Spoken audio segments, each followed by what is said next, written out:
Hello and welcome to Daily Dose Radio, a 5-minute-a-day podcast studying the Psalms verse by verse, recorded here in the dining room of the Bible Bistro, located in Sharonville, Ohio. Hey there, friend. Welcome back to Daily Dose Radio here in the Bible Bistro.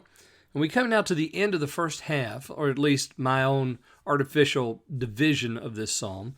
Psalm 74, we're going to look today at 10 through 12. So the end of this first division, as I've said it.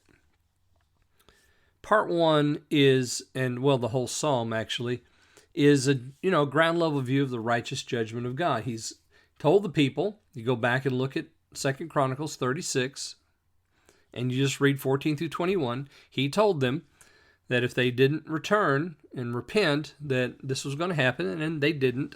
They refused, and they persecuted the prophets and killed some.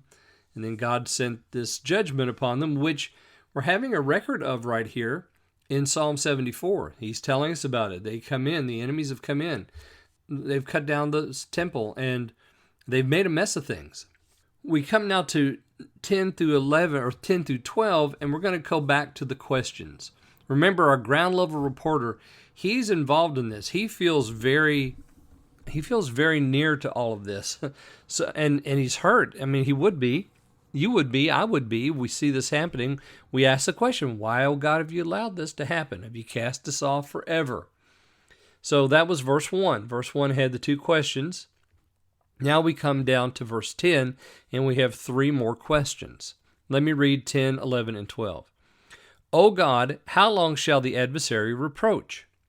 Shall the enemy blaspheme thy name forever? Why withdrawest thou thy hand, even thy right hand? Pluck it out of thy bosom. For God is my King of old, working salvation in the midst of the earth. Verse 10 and 11 contain the three questions. How long shall the enemy blaspheme forever, and why withdraw thy hand? And understand, again, this is like the why. Why have you done this? Why have you cast us off?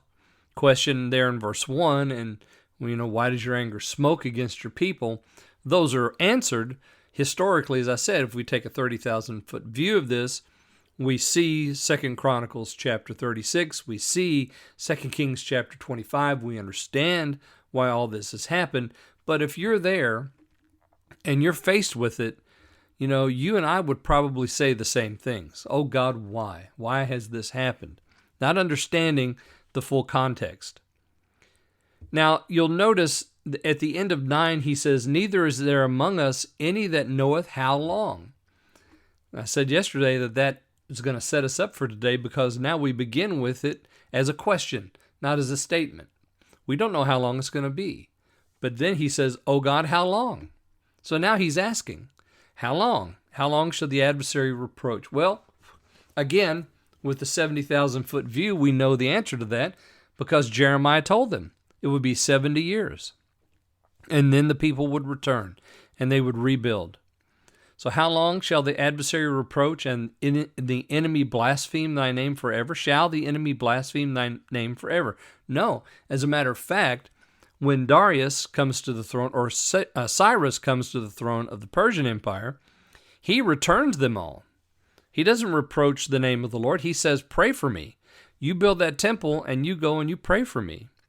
Yeah, and so we understand that this is not going to be forever. It's going to be for a little while, 70 years. That's not a short time. But in the grand scheme of things, it's a pretty short time. So they go and they come back.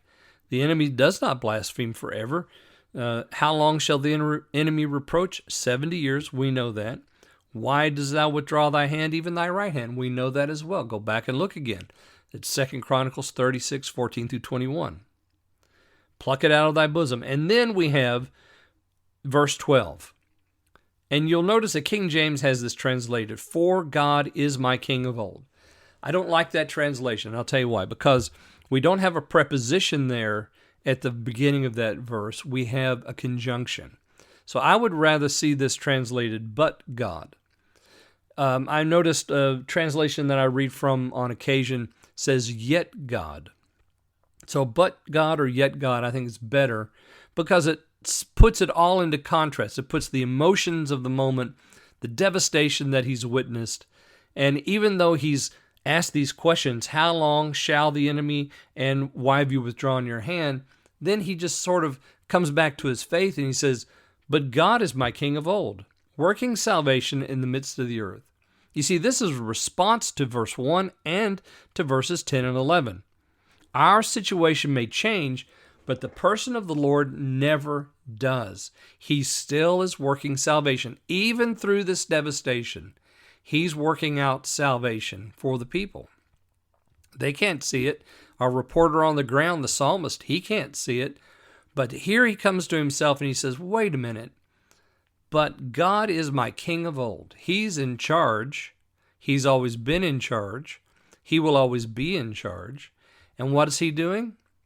He's working out salvation in the midst of the earth. Even though all of this nasty, bad stuff is happening, the Lord is still in control. And friend, you can trust that too. He's still in control. Well, join me again next time. Next week, we'll look at verses 13 through 23 here on Daily Dose Radio. Thanks for listening to Daily Dose Radio.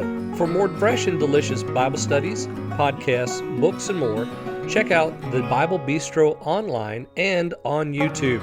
Join me again next time for Daily Dose Radio.